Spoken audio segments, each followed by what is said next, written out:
Good morning. It's The Conversation coming to you from TOS Television Network studios here in Abuja, Nigeria's federal capital city. I am Merciful Ajinmo. And yes, the quote of today was very strong. It's a very strong one from Martin Luther King. It says, take the first step in faith. You don't have to see the whole staircase.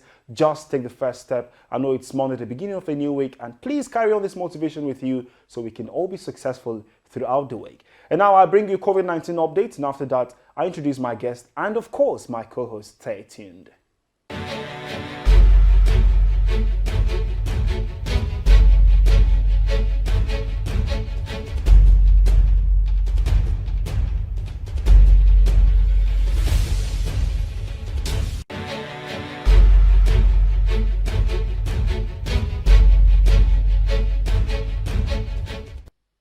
Yes, you can be a part of our social media community. That is at TOS TV Network on Instagram, Facebook, and Twitter, and our website www.tostvnetwork.com.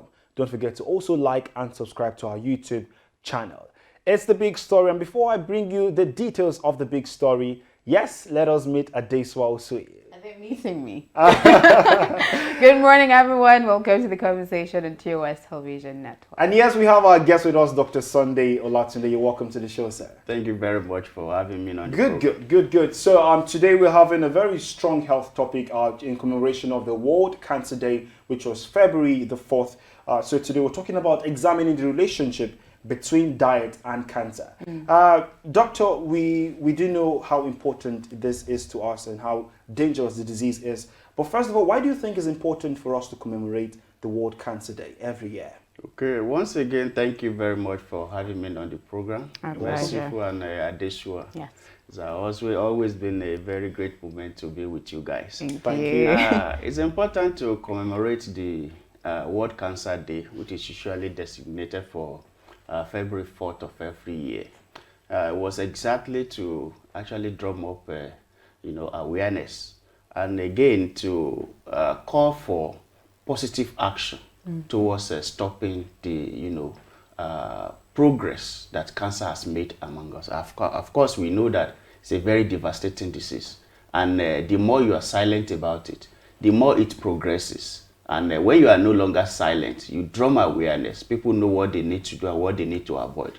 You are able to stop its progress. And that's exactly the singular reason for the commemoration of the World Cancer Day.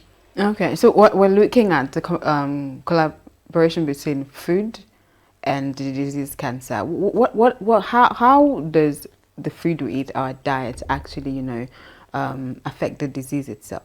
Oh, thank you very much. That was a very germane question. You see, it's in the scientific balance, it's very difficult to establish that a certain food directly is linked with cancer.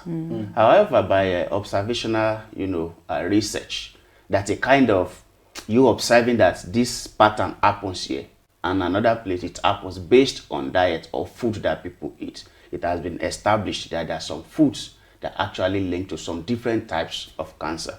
That drew a kind of strength from a certain observation in Japanese society, where it was observed that Japanese between age 55 and 60 are less prone to even different types of cancer. They don't come down with cancer as easy as the same Japanese who live in the UK and who live in the United States, in the same rural environment in those countries. So it has been observed that those Japanese who live in the United States and those who live in some rural areas of the United Kingdom, they come down faster with different types of cancer than those who live in their country, in Japan. And the basic reason will be that the influence of environment, including lifestyle. And when we talk of lifestyle, we're talking of dietary lifestyle. So in this case, diet has been linked in a very subtle way to the development of different types of cancer. Let's take some examples. For example, you see, there are some foods that we eat that are exposed to different things. For example, processed foods that have preservatives like nitrosamide preservatives. Nitrosamines is a common preservative that many, food manufacturing companies use to preserve the food so that it's not contaminated by microorganisms. They normally put what we call sodium nitrite, which is reduced to nitrosamines. When nitrosamines get into the stomach, it provokes the secretion of gastrin, which is an acid in the stomach. And this acid can make the cells of the wall of the stomach to start growing in their abnormal way. And that is cancer. Is the growing of cells in abnormal way, not in the normal way.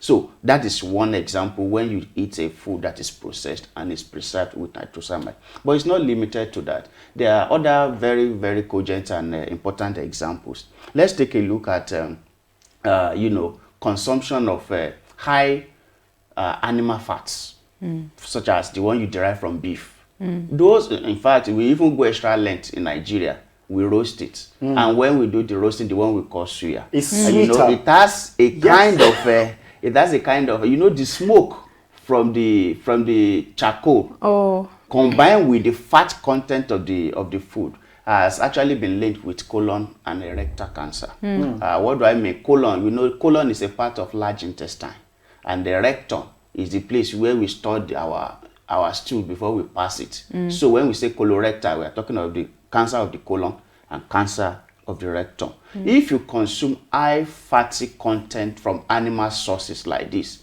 without commensurate, balance with fiber, plant fibers, the one that are derivables from fruits and vegetables, you may likely come down with a colon cancer. Is that why they put cabbage and tomatoes and all of that in? Very correct. In fact, you got that's why they mix so that's why they mix it so as to balance it up. Because if you don't balance it, if you continue to consume this high, calorie, high fat content from animal sources, the colon will not be able. Well, let me quickly introduce us to the mechanism. The reason why it is like that. When you consume so much of fat, you provoke the secretion of bile acid. Bile acid is along the way before you get to the colon, because that bile acid is required to digest fats.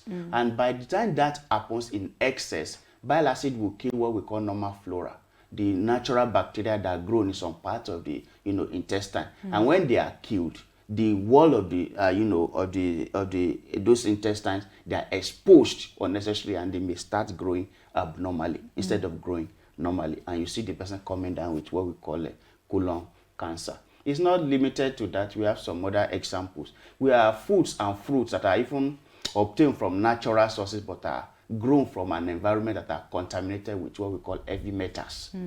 For example, lead. Lead is found in the earth. Arsenic is also found in the earth.